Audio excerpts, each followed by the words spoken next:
Today we are going to be getting into the top 5 needs the Chargers must address going into the draft, leading with wide receivers because right now they have one of the worst groups in the NFL.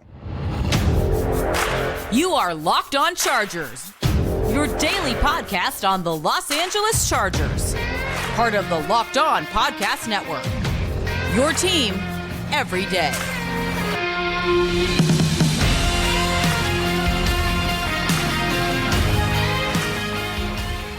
What is up, and welcome into the Locked On Chargers podcast. I'm your host, Daniel Wade, joined as always by my co-host, David Drogemeyer, and we've been covering the Chargers together for 8 seasons now, but this is our 6th season as the host of the Locked On Chargers podcast, bringing you your team every day. Thank you to the everydayers out there for checking in with us on today's show, and thank you for making us your first listen. To make sure that you never miss the show, go subscribe or follow for free on the Locked On Chargers YouTube channel and listen wherever you get your podcast from. David, what do we got today? Well, Daniel, the draft is only a few short weeks away. I can't believe it, but I figured it would be a good time to get into the top 5 draft needs for the Chargers and where we want them to be addressed, what rounds we expect them to be able to pick those players. And I think receiver is definitely at the top of the list. Also got to talk about corner, offensive line, defensive line. The Chargers got a lot of needs, and there's only so many picks to be able to work with. Yeah, I think for me, wide receiver is number 1, and we'll go 1 through 5, but like corner doesn't feel very hard, far behind that. And offensive line feels like they could use someone at every position. But today's episode is brought to you by FanDuel. Make every moment more. Right now, new customers get $150 in bonus bets guaranteed. That's $150 win or lose. Visit FanDuel.com/lockedon to get started. David, we're going to be ranking our top 5 biggest needs for the Chargers that have to be addressed in the draft, and I couldn't start anywhere but wide receiver, something we talked about on yesterday's show if you haven't seen, talking about Quentin Johnston and kind of pumping the brakes on a potential breakout for him, or at least just not being able to kind of bank on it, right? You can't just go into this draft thinking you have Quentin Johnston as a wide receiver 1 or wide receiver 2. In 2024, you just can't. And that's why, for me, wide receiver is absolutely the biggest need going into this draft, because I look at this room, David, compared to some of the other rooms or all of the other rooms in the NFL, and like, this is legitimately one of, a bottom 5 wide receiver group going into this season. It absolutely is. I mean, 5 100-plus catch seasons and 6 1,000-yard receiving seasons got sent on a plane to Chicago. So that right there is a lot of production to have to, reproduce or to be able to replicate. And that's not going to be easy to do. Yeah, to replace. And he just came off his best season, 108 catches, 1,243 yards, 7 touchdowns. And then, of course, that's not all. It's Mike Williams is gone as well. And, of course, I know Mike Williams came off of an ACL and he missed most of last season. But when Mike Williams is right, he's one of the more dangerous wide receivers in the NFL. We saw it time and time and time again. When the Chargers were in a tough spot and they needed a big play, Mike Williams was there to provide that. And both those guys are now gone. So the top of your depth chart is Joshua Palmer, Quentin Johnston, and Darius Davis. Like, not to mention just a lack of talent. You have a lack of bodies, period. So this position has to be addressed, and it has to be addressed very, very soon in the draft. Yeah, and you could also throw in Simi Fehoko, who we usually don't bring up in this conversation, and it's just because, if Simi Fehoko is playing a major role in your wide receiver room, you kind of have a problem. And no offense to him, but that's just the way it is. The other part of this is, too, Josh Palmer, even if you feel like he's that dude, even though if you feel like he's going to make a leap and he can be a legitimate, borderline wide receiver 1 this year, the problem is he's going to be a free agent after this upcoming season. So you have a need now. You have a need in the future as far as who's going to be in this room. And you have Justin Herbert, whose contract is going to keep giving you bigger and bigger cap hits, and you're going to need cheaper and cheaper and younger weapons to surround him. So that's why when you're talking about where it should be addressed, for me, obviously, I'd love it to be addressed in round 1. I think you could really solve a lot of your issues by getting a Malik Neighbors, by taking a Marvin Harrison Jr., where I feel like those guys could be bona fide wide receiver 1 type of players in year 1 and give you an easier kind of starting point as to where to build that room around and not put as much pressure on guys like a Josh Palmer or a Quentin Johnston to have to be that good. I want it to happen in round 1, but at the very latest, David, I think this is a day 1 or day 2 pick. Like, if they make it out of the first 3 rounds without one of those guys or without taking a wide receiver, like, I just think that's a huge mistake. Yeah, I mean, I would almost stamp it as a failure on the whole draft class if they don't take a receiver in the first 3 rounds. I feel like that is where it has to be addressed. I'm with you, and I mean, obviously, that's no surprise to anybody who has listened or watched this podcast. They know we want a receiver at 5. Like, preferably Marvin Harrison Jr., Malik Neighbors would be great. I would even love Roma Dunze. I mean, any one of those 3 guys is what I would really prefer to see on draft day on that first pick at 5th overall. But at the very least, you have to get through the first 3 rounds with a very good wide receiver to add to that room. And, there's plenty of options. I want it to be in the first. I mean, even if you wait till the 2nd round, there's still guys like Roman Wilson from Michigan or Malachi Corley from Western Kentucky. Yeah. So, I mean, those are very, very solid players. Even 3rd round, Xavier Leggett out of South Carolina or Malik Washington. Those are all very solid players. And I feel like you have to get one of those guys in the first 3 rounds, or else you're really not doing yourself a good service adding to this room. Yeah, it just needs a lot more talent. And I think if you're taking a guy in the first 3 rounds, you have legitimate options there that can all make an impact for you in year 1. Yeah. Can those guys be bona fide wide receiver ones? Maybe not, but there's some real players going. I think it was 17 in the top 100 for Dane Brugler in his top 100 prospects. So I think there's a lot of talent there, but I think you still have to go with one of the premier guys and try to get one as quickly as you can. And the cornerback position, David, I think is a close number 2 here as far as the biggest draft needs for the Chargers. I mean, if you're thinking about what the Chargers have at that position right now, to me, they need talent. They need better fits. They need, guys that can play not only this year, but next year as well, because it's the same thing as the other room with wide receiver. Zont's in the last year of his contract. Even if Christian Fulton balls out, he's going to be on a 1-year contract as well. So this is a room that I think needs a ton of talent, because if you really think that Jesse Minter's defense is going to drastically improve on what we saw last year, cornerback, he has to have better ones. Yeah, I mean, your depth cannot only be Dean Leonard and Jazir Taylor. Like, that just can't be the entirety of that room. And also, like, they just need to get better talent at the cornerback position, period. That cornerback room last year gave up 16 touchdowns and had 30 missed tackles among them. And that's not going to cut it in a Jesse Minter defense, like where they're physical, they rely on their corners to tackle. That can't happen. I mean, you have to have better talent there. And yeah, I mean, Christian Fulton's another body in the room, but he's coming off a down year. So you need to make sure that you add more premium talent. And for me, this is another position group that has to get addressed very early on in the draft. For me, I think it's 2nd through 4th round at the very latest. They have to grab a corner and somebody primarily that can work on the outside. I love a Mikey Sanders still too. I'm a big fan of him. I think he would fit great in the slot for the Chargers, but the Chargers need another bona fide outside corner to add to their cornerback room. I mean, I would say they need a slot almost just as much. Right now, you have 2 outside corners in Asante Samuel Jr. and Christian Fulton, who would be your starters right now if you needed it. Who's going to be your starter in the slot right now? Yeah. Jazir Taylor got benched in that role. That's not what Dean Leonard does. So Mikey Sanders still, if that's who the pick is in the 2nd round, I'd be okay with it. I think he's a really good player. But, like, just as far as overall talent, I don't know, with Asante Samuel Jr., is he going to have the season that you're going to want to bring him back after next year? Is he going to be a good fit for this defense where Jesse Minter wants his corners to be able to come up and tackle and play a role in run defense as well? And I think it has to be day 1 or 2, because I know you're saying rounds 2 through 4. I'm saying I don't want it to see it on day 3. To me, it's the same as wide receiver. It's like I feel like you have to get one in the first 3 rounds, and you can't do that for everyone. You have to be able to, pick and choose. I want pretty much all these positions to be addressed. Of course, so do I. But you can't do that unless you're going to be trading back substantially. Right. Maybe they will. At the same time, if you're looking at, Mikey Sanders still in round 2, maybe someone like a Kool-Aid McKinstry can drop to you in round 2, and you can find some really good value there.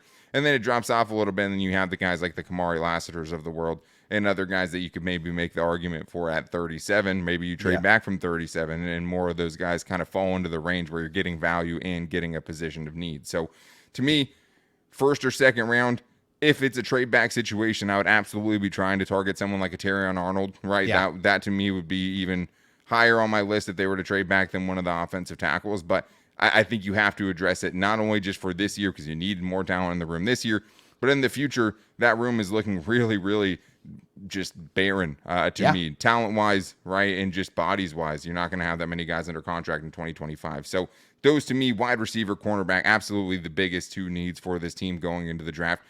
The offensive line as a whole, just because you could argue that you need someone at every single position, is going to come in at number 3 for us. And we're going to talk about each position and where we hope the Chargers draft them coming up on today's Locked On Chargers podcast. First, though, I need to tell you guys about FanDuel because it is playoff time in the NBA and NHL, and baseball is in full swing, and FanDuel is your place to bet on every single game. And right now is the best time to get in on the action with FanDuel because new customers get $150 in bonus bets guaranteed. That's $150 win or lose. That means there's really nothing you can do wrong. You can win on the bet that you place, but even if you don't win on that bet, you're still going to get $150 in bonus bets. So go right now because it's basically guilt-free. You can get, whatever bet you want, whatever you're feeling froggy about, you can do it. And it is a really, really good time. I mean, somebody's going to start going for a green jacket tomorrow, and you also have borderline NBA playoff games going on already. The hockey playoffs are the best in the business as far as I'm concerned, as far as the physicality and just how much the level gets ramped up in the playoffs. And the best thing, especially if you don't watch all these sports all the time, if you have some action on it, you're going to be that much more invested on it, and you're going to have wall-to-wall chances to do it. So what are you waiting for? Visit FanDuel.com/lockedon and make your first bet an automatic win. FanDuel, America's #1 sportsbook. David, we were trying to come up with what the biggest needs were, and I mean, to get a top 5 was really tough because there's so many positions that you could argue the Chargers need. And we were going to go defensive tackle here, originally, but then we decided to go with the entire offensive line as a whole. And the main reason was, David, is just because in one way or another, depending on how you feel about each of these positions, like you could at least, go for an upgrade or at least competition for all of these spots along the line. Yeah, obviously the only one we're not talking about here is Rashawn Slater. Every single other position on this line, you can add some competition to. I mean, you look at your center position, obviously your center is more than likely retiring. And then Will Clapp, your former center, got hurt and also left in free agency. You have a new center in Bradley Bozeman that's there, but he's on a 1-year deal. So there's definitely a major focus on addressing the center position. The guard play left a lot to be desired last year. Right tackle left a lot to be desired. So just the whole group as a whole, minus the left tackle, I think you can make an argument that they need to either upgrade or add some serious competition to that room to see if that cream is going to rise to the top. And I think the nice thing there is you do have some pedigree and you have guys who have played well. So it does feel like one of the position groups that could be improved the most just by this coaching staff. At the same time, you have to plan for the future and you have to plan for the contingency of, okay, what if these guys don't improve, right? Yeah. Do you have someone there that could realistically step into that spot? And I think if you're looking at center right now, I would start there because I think that Bradley Bozeman is a fine stopgap. But behind him right now, you have Brendan Hymas. And then you have Jordan McFadden, who Jim Harbaugh brought up. I think he's kind of the wild card of this group. And I think if you're looking at, this upcoming draft, I want to come away with this draft with a center. So if the Chargers decide to, address it in the top 3 rounds and find a guy that could potentially even start this year and maybe make Bradley Bozeman a guy that could compete for one of those guard spots, or if they want to wait in day 3, 3rd round plus even, if you wanted to take one late on day 3, you could look for a Hunter Norzad or a Cedric Van Pran, right? And one of those guys that you could develop and let sit under Bradley Bozeman for a year, but could realistically turn into your long-term starter. Yeah, I like the plan. I had both those guys on my list, as well as in the second round, if there's a Zach Frazier there, maybe from West Virginia. Obviously, if that's another guy that we watched tape on that I actually really very much enjoyed. I feel like he would be a great player to insert into the Chargers offensive line. But I think for me, it's rounds 2 through 5 for center that I would like to see them grab somebody to bring in not only for this year, but for the future as well. And I think if there are kind of surefire guys, and Zach Frazier to me, is one of those guys where it's like I could argue. I think there's other positions that you need so much too that there might be bigger drop offs. Where at center, it feels like you could find some quality guys later on. At the same time, I would understand it if they decided to go that in round 2 and just kind of check that off the list for the next 4 seasons, and you'd feel pretty good about it. And also give yourself some competition at guard too if he comes in and gets that job right away. Let's talk about tackle though, because I think to me that's another one. I mean, you could argue that all of these have gigantic needs, and a right tackle specifically with Trey Pipkins, we talked about it a little bit on yesterday's show. Just like, will Trey Pipkins start? it's hard to say. And this is also a position, David, where if the Chargers trade back in round 1, they could literally take a tackle in round 1 and wouldn't necessarily be our top option. But for me, Trey Pipkins, even if you believe in him, is only under contract through this upcoming season. And you also don't really have a swing tackle. You have Foster Sarell, who, as we saw last year, right, was someone that we were trying desperately not to see on the field. And, it's really the type of guy about. You call a timeout for to avoid putting him on the field. Yeah, exactly, right? If somebody goes down, you're going to take that timeout and see if you can't get that guy back on the field, or you're just going to, like, run the ball to the left side if he's on the field. And right now, it's just such an incredibly thin position. So, like, even if Rashawn Slater or Trey Pipkins gets hurt, what is your backup plan there? Let alone being able to find, the potential right tackle of the future. It's, to me, if they ended up rolling out with Trey Pipkins and banking on this coaching staff and waiting till later on in the draft to kind of find a developmental guy, I would understand it. I'd also understand it if they feel like they have to do that in round 1 and they're trading back to a spot where the value actually lines up with the player they're going to take. I understand it too. Wouldn't necessarily be my choice. At least, again, you could get one in round 1, check that box. But to me, I'm probably trying to address it a little bit later and trying to focus on some of those other needs with the day 1 and 2 picks. Yeah, for offensive line in the first round, I'm team trade back. Like, you got to trade back if you're going to be looking at an offensive lineman. Yeah. And I'm probably looking at J.C. Latham or Talisa Fuaga as the two guys I probably would want to take at that point there. And two guys heavily linked to the Chargers as and well. that are true right tackles too. Like, they, Yeah. that's what they came in playing. If you want to wait, there's several guys in other rounds like Brandon Coleman from TCU.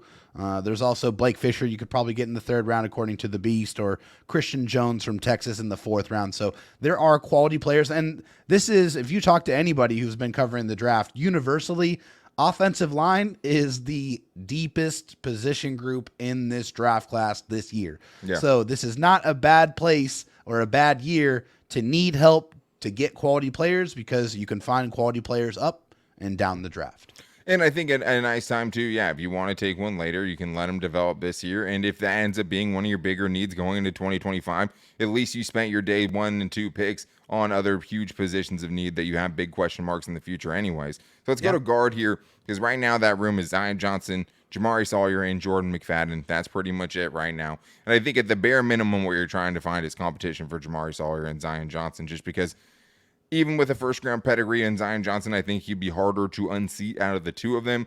Jamari Sawyer, after going and left tackle his rookie season, then left guard or right guard his second season, it's hard to know what to expect from him this year. You know what I mean? Just because he really, really struggled last year, and going into this season, it'd feel hard to just feel totally solid about really either of those spots, but especially about both of those guys just having a huge leap in year 3. Yeah, I mean, they had issues with run blocking and pass blocking. I mean, this is the stats here between Jamari Sawyer and Zion Johnson. It's 12 sacks allowed, 15 QB hits, and 47 pressures allowed between those two players alone. And 8 of those sacks are attributed straight to Jamari Sawyer. So he definitely had some struggles last year. They both did. They left quite a bit to be desired.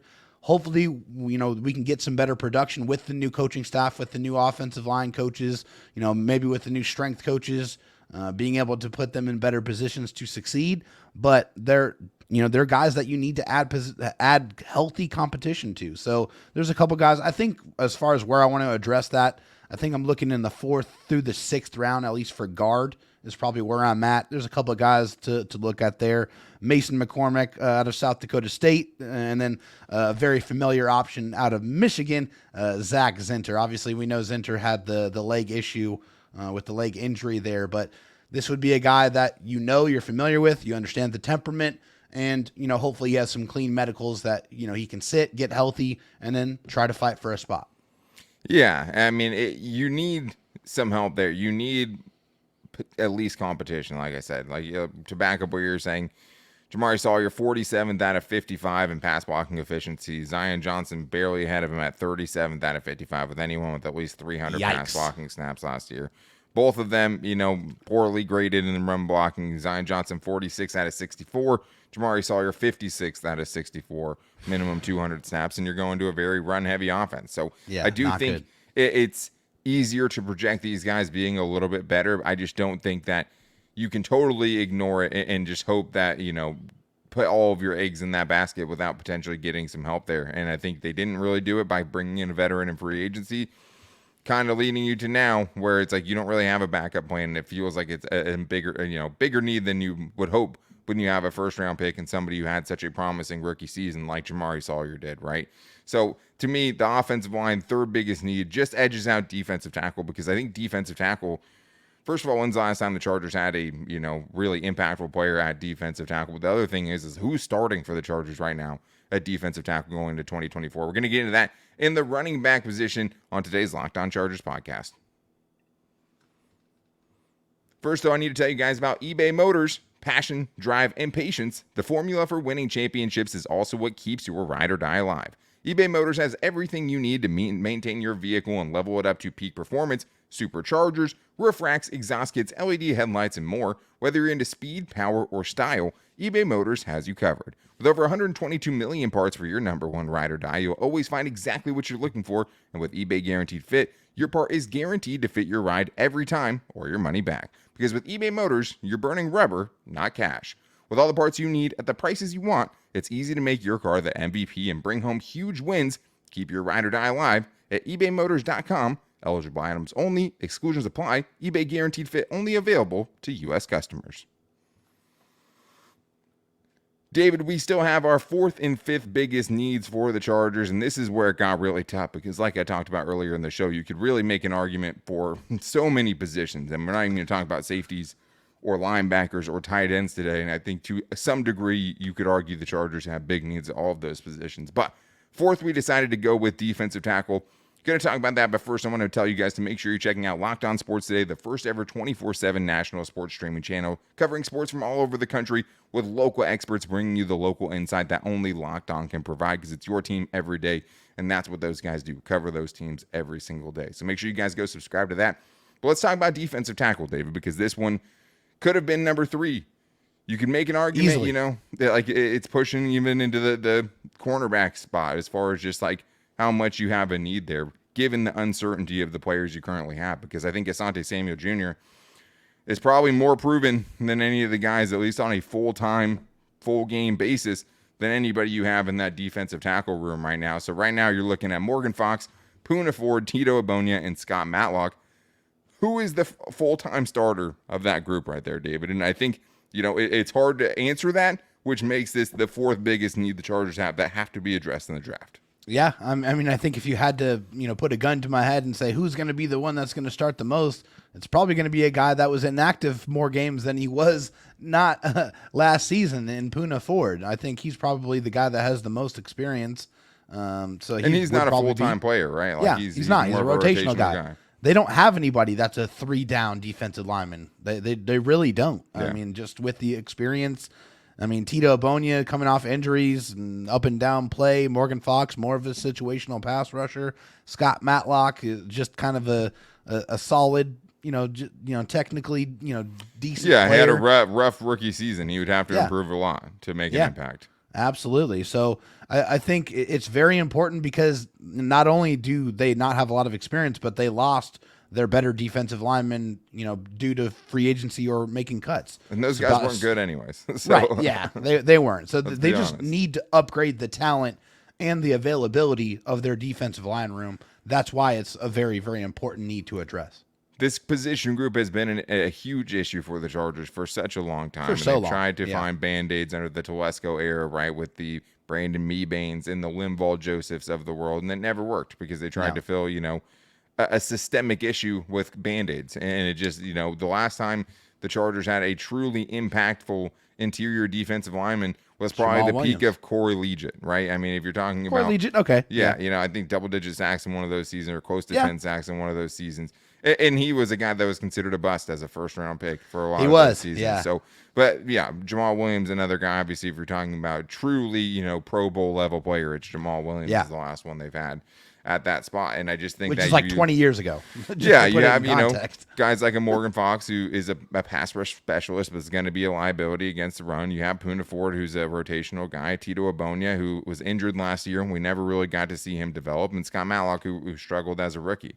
Where should they take one? That's where it becomes a little harder because, to me, David, you could go anywhere with this one because it does feel like you need a starter. And to me, defensive tackle, maybe we'll get into in one of the next mock drafts that we do, kind of a sneaky round one option if you're going to trade back, right? So if they wanted to trade back, get multiple picks in the first round, potentially if they do something with the Minnesota Vikings, maybe that makes someone like a Byron Murphy available to them as potentially the best defensive tackle in the draft, and then you'd at least feel really good about someone like that.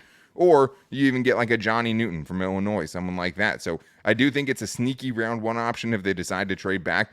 But another one where it feels like, I don't know if they have to take an offensive lineman in the first 3 rounds, but it feels like they should be trying to get a defensive tackle at least, rounds 1 to 4, somewhere in there. Yeah, it would not surprise me in the least if a Jim Harbaugh team wanted to take a defensive lineman in his first 3 picks. It would not surprise me at all. We know how important the trenches are. He's stressed it with the offensive line. I'm sure he has a similar philosophy for the defensive line. He definitely strikes me as a coach that understands the spine of your football team is very important to invest in. So yeah, everyone's talking about the trenches, but they only talk about one side of the trenches, at least as far as what the Chargers are going to put premier resources into early. Yeah, so, and again, it's smoke screen season, so you just never know exactly what they need, but they definitely need defensive line. And I think for me, I'm looking probably anywhere from the 2nd to, all the way up to the 7th round, because they just need to add bodies to that group. But I think the hard thing is just how long can you wait and still feel like you're getting a starter there, right? Yeah. Which makes me feel like it has to be, I don't know, like who is starting if you take a 7th round defensive tackle? You could take a Braden Fisk. You could wait and get somebody in the 2nd round for sure. Right. But then you still feel like you don't have a starter at that position potentially.